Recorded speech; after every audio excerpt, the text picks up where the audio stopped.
Many of the new End of Dragon specializations are very powerful in PvP, but people fail to see their strength until players finally learned how to play them. What at first became cries that the new specs weren't strong enough, now became cries that they're too strong. That's why I'll be going over the basic mechanics of each of the new specializations and how to play around them. Starting with the Bladesworn, the High Burst Warrior. Their main mechanic is the Gunblade and the Dragon Slash. Gunblade attacks can be very high damage and very spammy at range, but they have long ammo recharge times, so use your dodges up front to avoid that burst.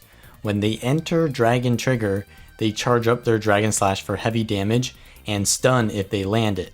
It cannot be blocked or blinded, so you have to evade it. Many people play defensively during this, but in reality, you should play aggressively when you see a Bladesworn go into their Dragon Trigger. The reason is because their Dragon Slash becomes more powerful the longer they charge, but you can do more damage to someone who just sits there doing nothing. Maybe they can port a small distance and gain Aegis, but those have long cooldowns anyways. If you do more damage to them than it's worth for them to charge up their Dragon Slash through, then they'll be forced to fire off their Dragon Slash early, which makes it less powerful since it isn't being fully charged, and way more predictable when they'll actually fire it. If you back off, they can bait your cooldowns all they want, but if you play aggressively, you put them on a timer of how long they can charge it. Try to dodge the Dragon Slash, but don't panic and dodge early or you'll be punished.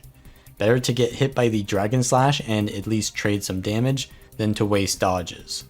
Afterwards, they are pretty squishy because most of their defense comes from the Dragon Trigger. They may have a lot of sustain, but not a lot of defense. Also, Bladesworns really like to spam their Gunblade abilities right after their Dragon Slash because this is usually when they have the most momentum. So play aggressively, dodge the Dragon Slash, and use some defensive cooldowns to avoid their Gunblade burst right after that. Then go aggressive again before their Dragon Slash comes off cooldown again in 8 seconds. Next is Willbender, the Mobile Guardian. All of their virtues have movement tied to them, so running away in plain open terrain won't do much good. You need to use height to complicate their pathing, and just in general melee builds struggle with chasing on terrain. CCs are not very effective against them due to the low cooldown on their courage virtue, and they have a lot of momentum from constantly hitting things.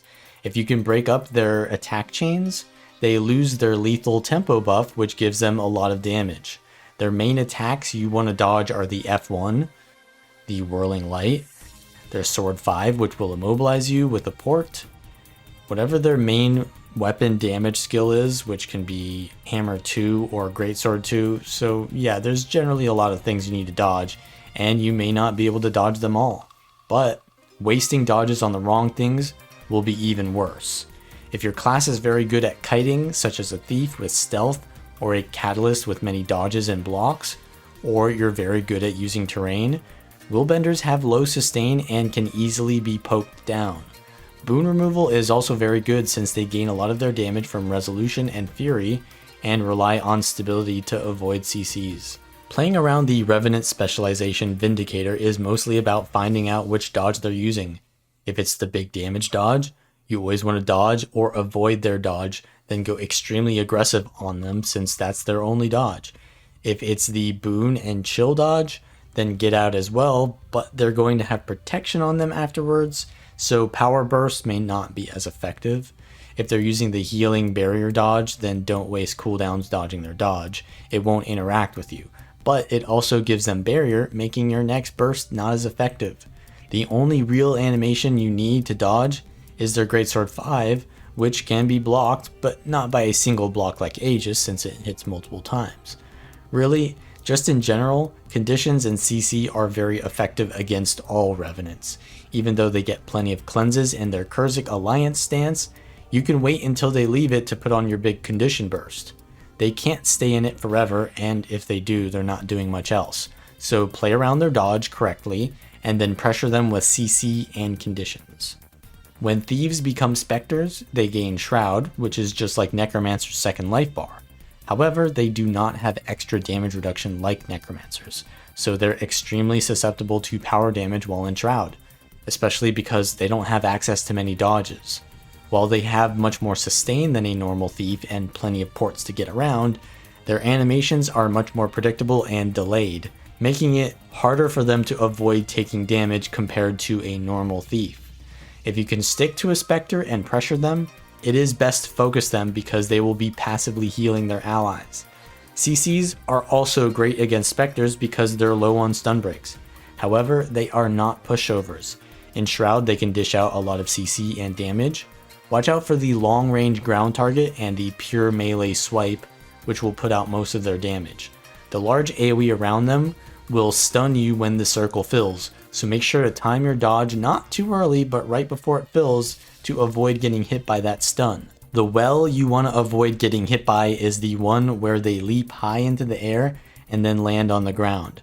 This is their elite, which will pulse CC on you. Make sure to dodge the one where they fly into the air and not the one where they wave their arms or descend into the ground. Untamed Rangers have access to many debilitating conditions like weakness, which makes them strong against power classes, but they and their pets lack condition cleansing.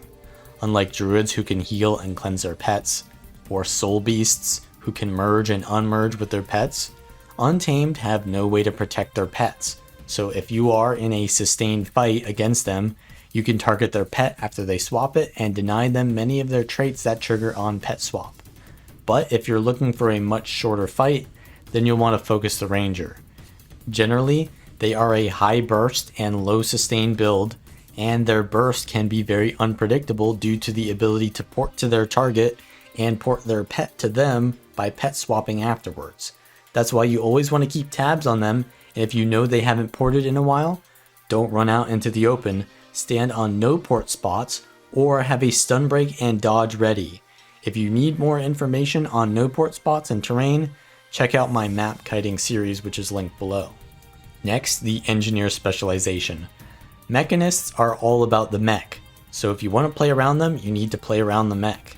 Unlike the Ranger pets, the mech is very difficult to kill because their signet instantly recharges it. It isn't worth it to kill it most of the time. Luckily, Mechanists are low on stun breaks, so they and their mechs are susceptible to CC. Unfortunately, they often run tanky builds to avoid being easy to focus. You don't want to fight them head to head because it makes it extremely convenient for the mech to hit you. Playing around the AI pathing can be extremely beneficial to your survival.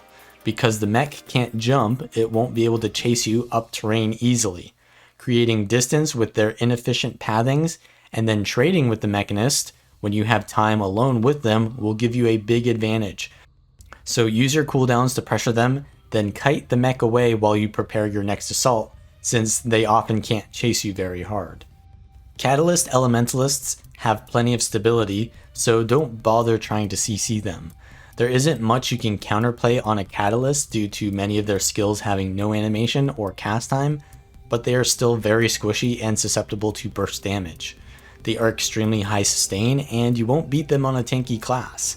You need something that can maintain pressure because they get way too much value from using their skills in the ideal rotation.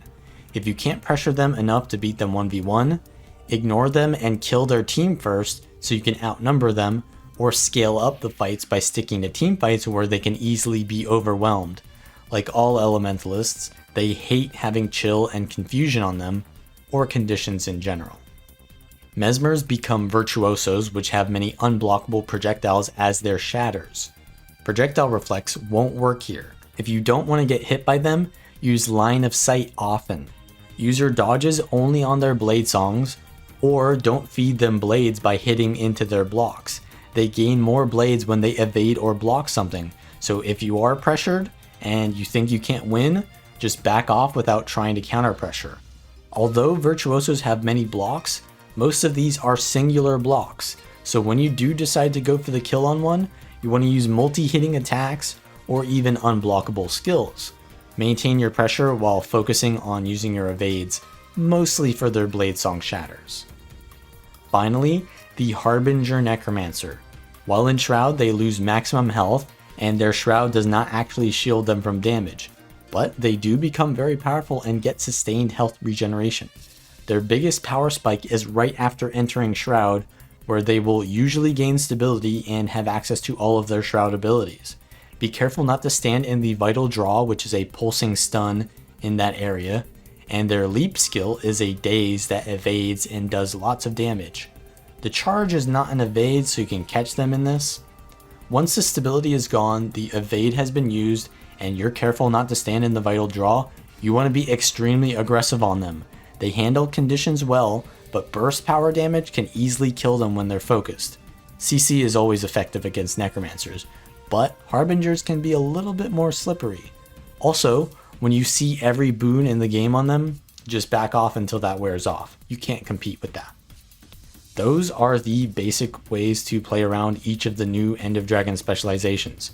If there's a specific build you want to play around, you need to look at that specific build and its synergies with the core trait lines. If you want a closer look at the core class mechanics, then check out my matchups playlist linked below. And for specific builds, check guildgen.com. PvP builds lists linked below as well. Have fun practicing, and I'll see you all later. Also, subscribe.